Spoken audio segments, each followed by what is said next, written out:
He had a private meeting in Copenhagen with the parents of 21-year-old Morten Krogh Jensen, whose body was flown back with him from Afghanistan on a plane he shared with wounded British troops.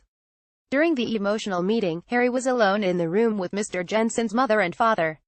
Speaking previously about the soldier, Harry told of how he had been left devastated after being pulled out of Afghanistan 10 weeks into his tour when foreign media broke a news blackout on his presence there.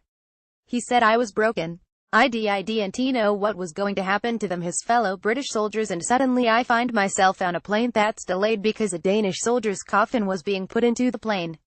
Tragedy. Harry was pulled from Afghanistan due to his presence there being revealed. Getty. Harry feared for the lives of his fellow soldiers when he left. The way I viewed service and sacrifice changed forever.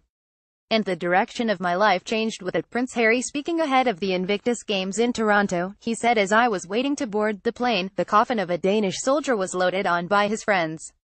Once on the flight, I was confronted with 3 British soldiers, all in induced comas, with missing limbs, and wrapped in plastic. The way I viewed service and sacrifice changed forever.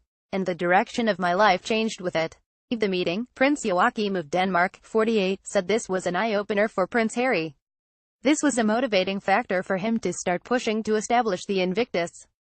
Harry also met previous Invictus competitors at the Danish Defence Centre for Military Physical Training.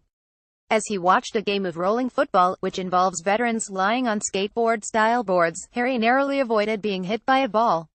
He was reunited with Maurice Manuel, 41, a Danish veteran who has served in all 3 of the Invictus Games. An image taken in Toronto of Harry kissing Maurice's head during the games was published around the world. When the prince first saw him again, he joked that Maurice was growing his hair to avoid being kissed again. There was laughter as the prince said, "My lips have never recovered." Getty. Harry's view of the service changed forever after he saw British troops in induced coma. Speaking after meeting the royal, Maurice said it was amazing as always. The work he is doing is alpha mega. He said Harry's visit had shown the focus on the games in Denmark and the plight of wounded veterans. "There hasn't been that much coverage, suddenly everyone is asking about it," he said. Maurice was on the same tour in 2008 as Mr. Jensen and said 2 other Danish soldiers were also killed. Getty. Harry hopes to visit a refugee camp very soon. Harry hopes to visit a refugee camp very soon, he told pupils at a school in Copenhagen. On the final visit during his 2-day trip to the Danish capital, he met students at Orested Gymnasium School.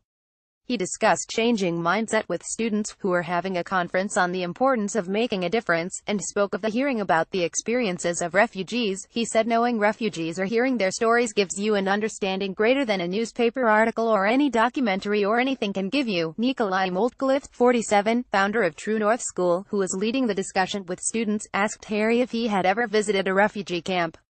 Friday, June 3, 2016, Prince Harry attends a reception with veterans who took part in the D-Day landings in 1944. Harry said, "I want to, very soon, it just depends on when I have time to do it." Student Eagle Torganason, 18, said the prince was very down to earth. Speaking to another group of students, Harry, 33, apologized for the older generation.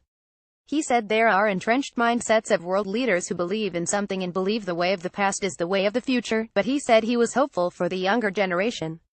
He told students, "I say your generation because I'm 33, despite the fact I'm still trying to clutch on to youth." He said your generation gives every single person hope. I promise you that. The school was the final visit of Harry's 2-day trip to Copenhagen.